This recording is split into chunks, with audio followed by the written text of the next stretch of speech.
သူများတွေမလုပ်တဲ့အရာလေးတွေကိုနေ့စဉ်လုပ်နေတဲ့လူတယောက်အကြောင်းပြောပြမယ်နော်။ရေပက်ခံရတာတောင်စိတ်မဆိုးပဲတေခါနီးအပင်လေးကိုရေလောင်းပြီးခဲ့သူပေါ့။လမ်းဘေးစေးတဲ့အဖွားအိုကိုလည်းမမောမပန်းကူညီပေးတတ်သေးလေ။သူစားစရာကြက်ကြော်တုံးကိုလည်းလမ်းဘေးခွေးလေးအတွက်ဝေမျှရဲထိစိတ်ထားမျိုးဗျ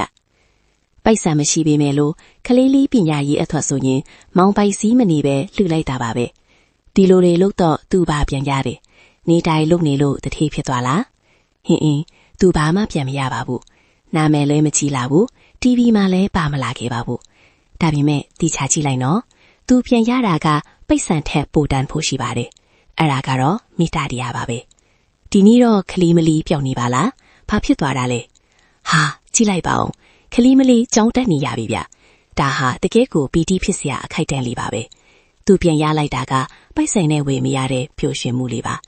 သူ့ရဲ့အသေးအဖွဲလုပ်ရလေးတွေကကဘာကြီးကိုပိုလာပါသွားစေခဲ့ပြီလေ။